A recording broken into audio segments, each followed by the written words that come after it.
Hey there, YouTube world. I am making this video because the summertime I was sued by Synchrony Bank for less than $3,000 that I owed them. And I wanted to share information about how I was actually able to win my case or get Synchrony to drop the case and write an agreement that states that they are not allowed to sue me ever again for this debt. Basically, at the end of the day, the lawyers for Synchrony Bank filed a stipulation for discontinuing action, and that's really what you want. But to start from the beginning, I was served with a lawsuit from Synchrony, which was really scary for me. I've never been sued before. I had no idea what to do, but I just instinctively knew that I needed to respond. So, to be totally upfront, I am not a lawyer, and I inquired with ChatGPT for how to respond to this lawsuit, this summons, which you absolutely must do because otherwise they're going to file a motion for summary judgment. And if you don't respond to that, the judge is going to grant that. And from there, they can garnish your wages, they can garnish your bank accounts, and it's going to be yet another ding on your credit report. And nobody wants that. So the first thing you have to do is file an answer to the summons. And basically, I got all the language from ChatGPT. Now, I was careful to actually read it, so I somewhat understood it, but it is really difficult if you're not a trained lawyer. I would have had no idea how to draft an answer or file a motion without ChatGPT. The first thing you want to remember is to never admit that you owe the debt, because actually the burden of proof is on the credit cards company's lawyer to prove that you owe the debt. And you may have heard this before, but a lot of times, even though I was being sued by Synchrony, the lawyers that represented them are also debt collectors. So these agencies buy up debt en masse for pennies on the dollar. And that's something that can work in your favor because if you are able to compel arbitration, which contractually in the contract that you sign by using the credit card, they are required to supply for you. Like they actually have to hire an arbitrator at that point, which they don't want to do because that's going to cost them, I don't even know how much, but probably more than $5,000. And from what I've seen online, they're really coming after people for a very small amount of debt, which to me is just outrageous considering the political turmoil that we're going through in this country. Realizing straight up that we are run by a cabal of pedophile billionaires. Our president is a convicted felon. He constantly runs scams while he's in office, which I don't know how this man is not impeached daily.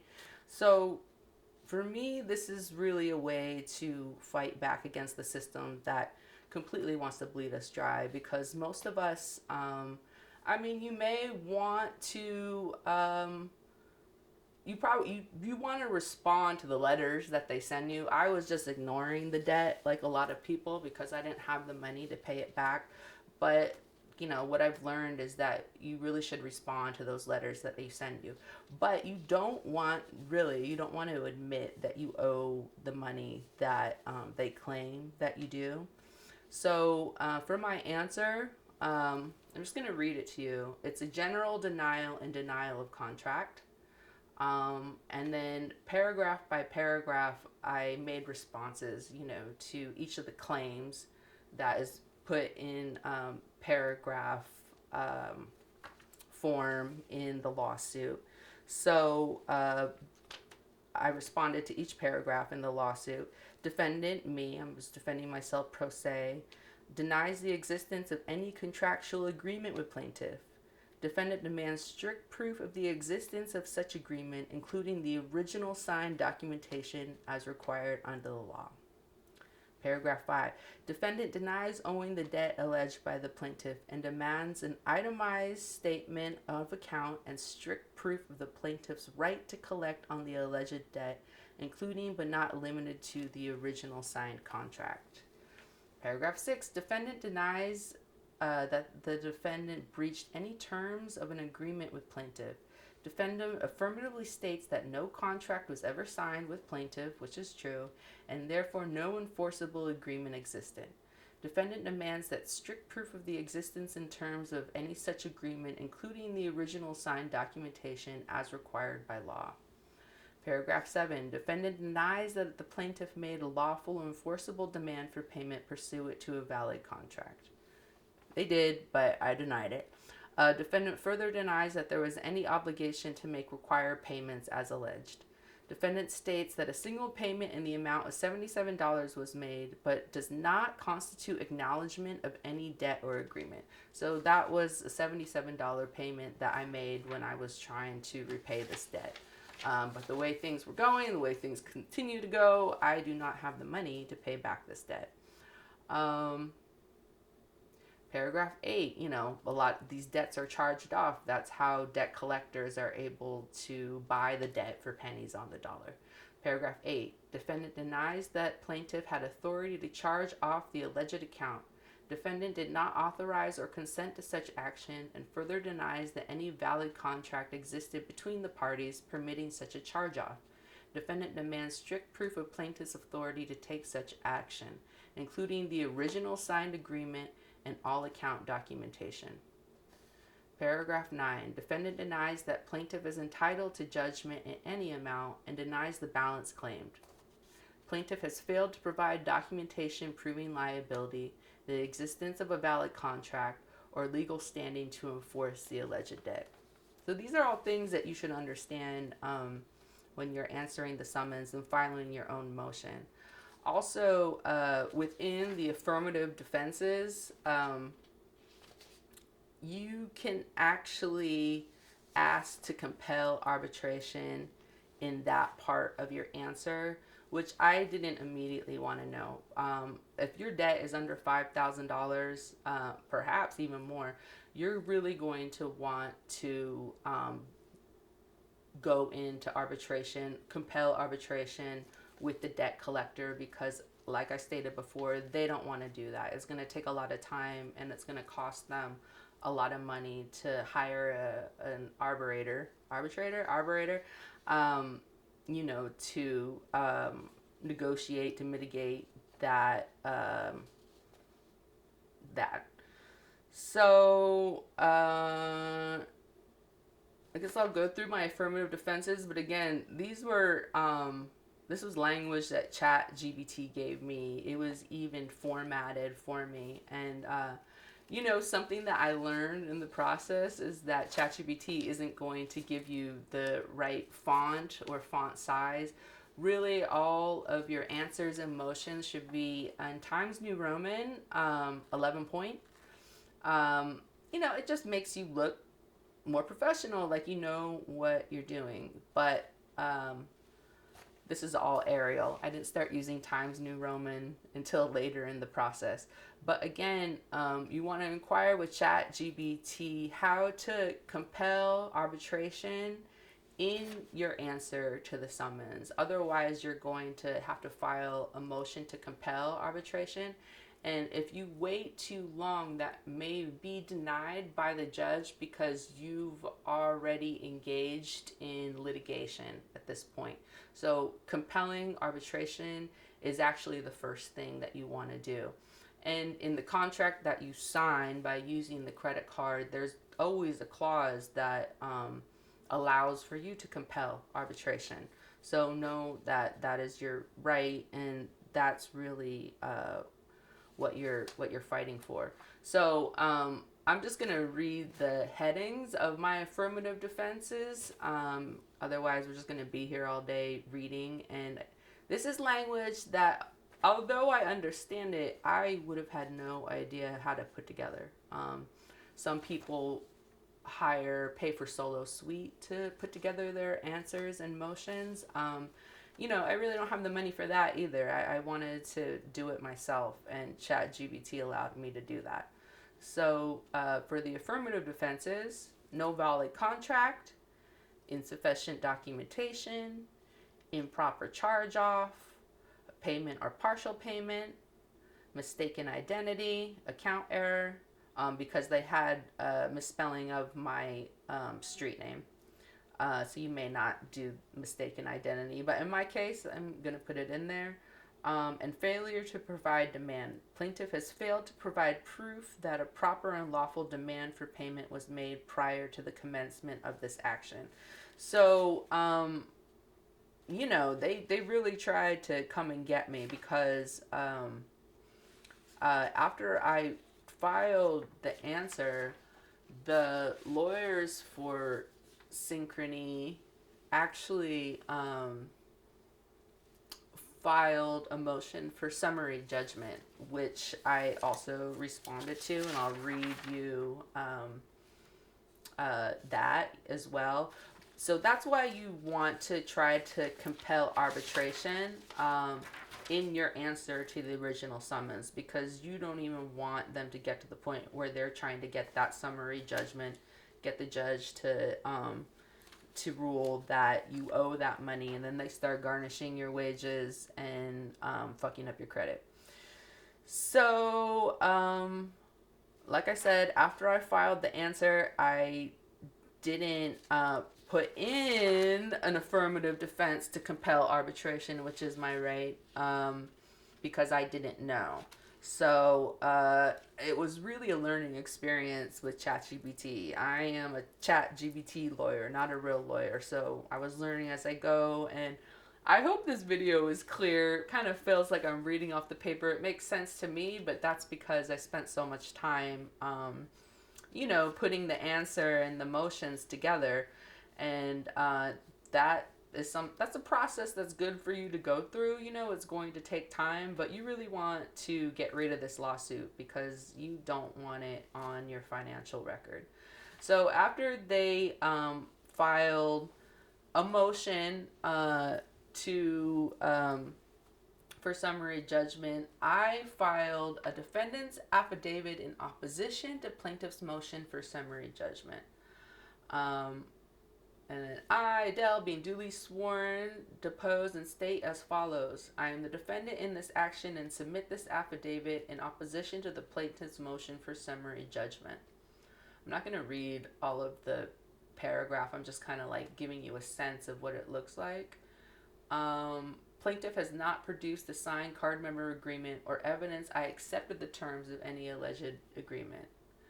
I deny ever entering into, signing, or agreeing to the alleged credit card agreement, and the plaintiff has failed to provide admissible proof of my assent or use of the account. Even though the plaintiff has submitted account statements, which they did, many credit card statements, these statements do not by themselves establish that I entered into or assented to a contract. Whether a valid contract exists is therefore a material issue of fact requiring trial. Based on the foregoing, plaintiff's motion for summary judgment must be denied in its entirety. Wherefore, I respectfully request that the court deny plaintiff's motion for summary judgment and grant such other and further relief as the court deems just and proper. So, that's legalese. That may not make sense to you, but you really have to respond to the lawsuit, first of all. And again, try to compel arbitration in that answer so you don't have to file a motion to compel arbitration, which I did. Every time you file a motion, in my case, it was going to cost me $45. I, again, spent almost a day doing the paperwork in the courthouse, granting leave to proceed in forma pauperis, because I really don't have money right now. And, it really made me angry how much time I was spending on this lawsuit. So when you can consider all of the time that I put in for the small amount of debt that I owed, I really deserve to win. I mean, we're talking day rates. Yeah, I was working as my own lawyer. Um, so again, I used ChatGPT to put together the notice of motion to compel arbitration and request a fee waiver. So again, you can put that in your answer, which I didn't know. So, how am I going to go on with this? Yeah, I don't want to read you the whole thing because it is a bunch of legalese that is not going to really make a lot of sense. If this is your first time, you know, entering into litigation with a credit card company that is suing you. But let me read.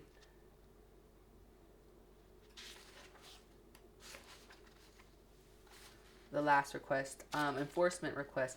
Defendant respectfully requests that this court compel arbitration pursuant to the arbitration clause contained in plaintiff's own exhibit and stay or dismiss this action pending completion of arbitration.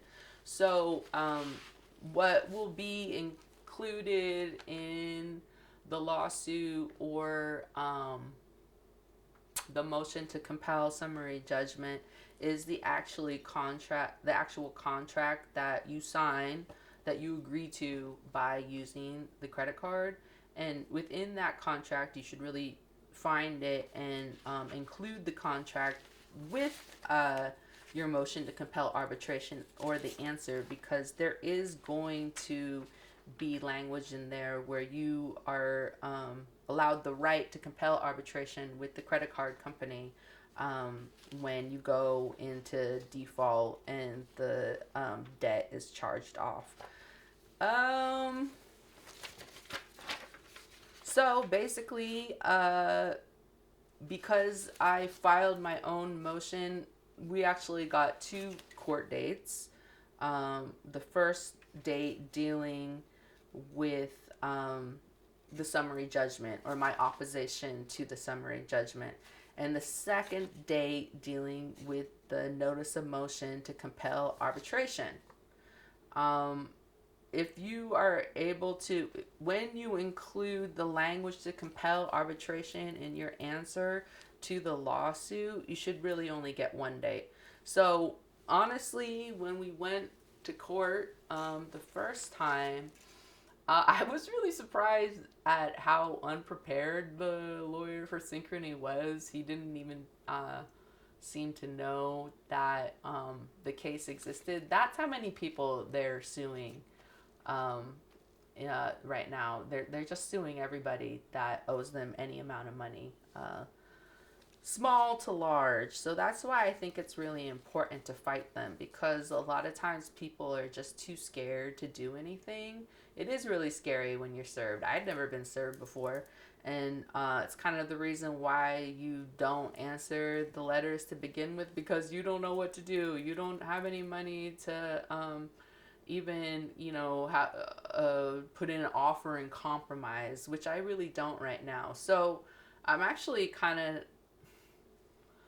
undecided for how I want to deal with my other credit card debt, because I won my case, and I don't want to be served every time, but I don't have the money to pay back this debt right now. I was going through really hard life circumstances when this debt was accrued, and it's not even that much, honestly.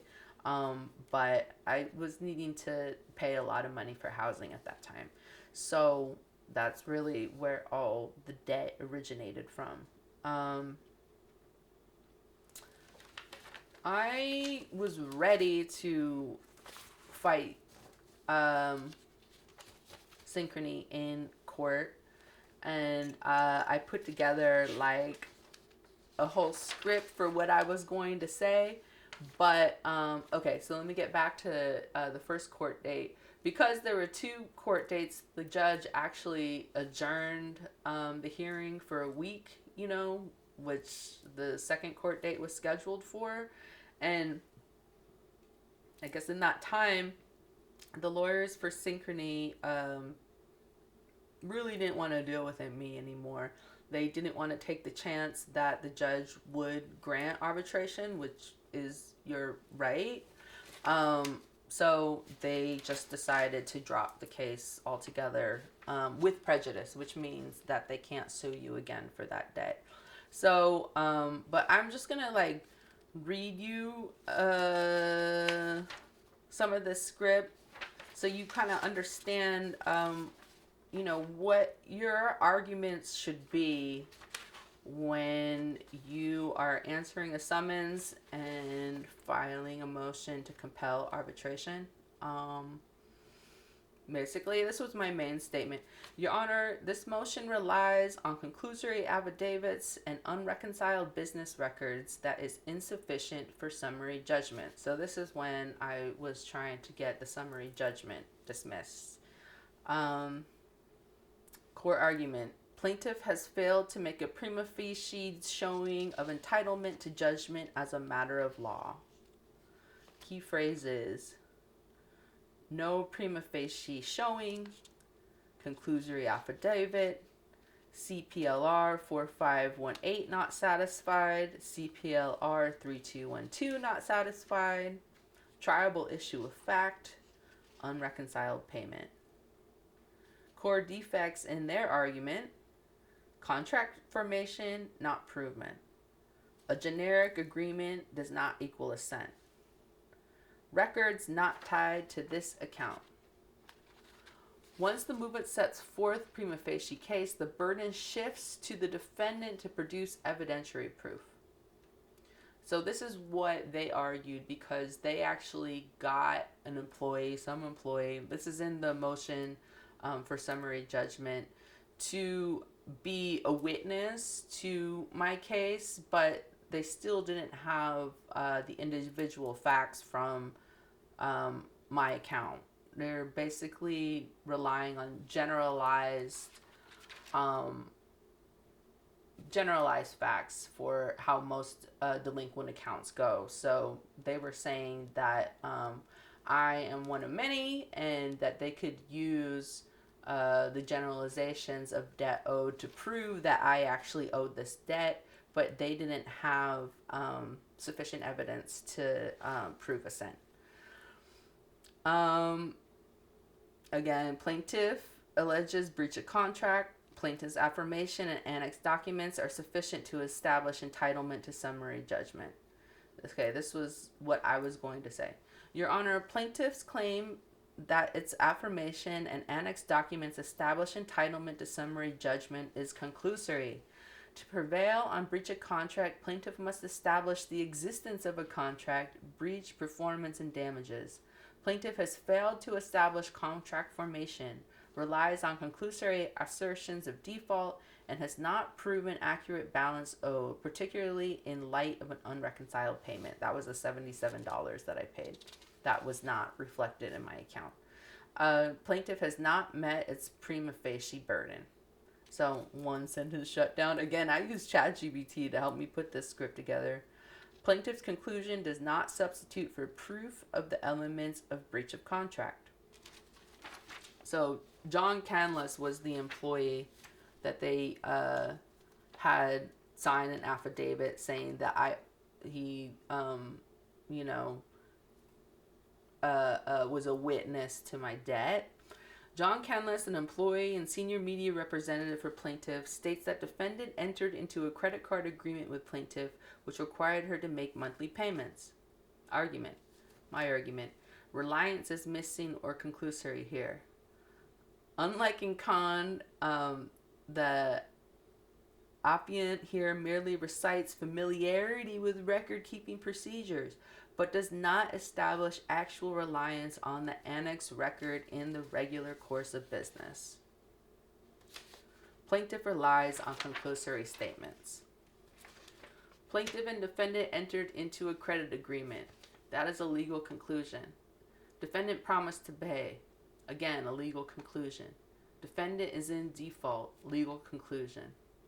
Affidavits must contain facts, not conclusions. Here was my one-liner. An affiant cannot establish liability through conclusory statements. It's like, so again, they don't have you sign contracts when you get a credit card. Actually, when you use the credit card, that is you entering into a contractual agreement with the company. So did I in fact use the credit card? Yes or no? My answer: Your Honor, the issue on summary judgment is not usage, but whether plaintiff has proven entitlement to judgment as a matter of law. They have not. So the burden of proof is on the plaintiff, not the defendant. That's what you have to remember. And in engaging in these legal arguments, you're going to be able to get your case kicked out, as I did. Contract formation. Plaintiff argues issuance equals offer, use equals acceptance. My response was, no proof defendant received this agreement. No proof agreement governs this account. Generic agreement does not equal contract formation. Attaching a generic card member agreement does not establish assent.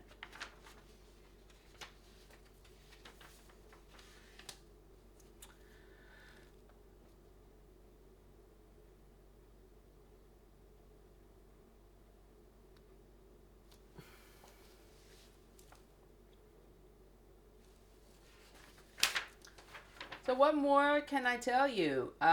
You really got to fight these guys, because it is perfectly possible to win your case against Synchrony Bank suing you for a debt. I'm not going to go through all of this language because, again, if you're not that familiar with the law, then it's not going to make a lot of sense to you. Like, I really relied on ChatGPT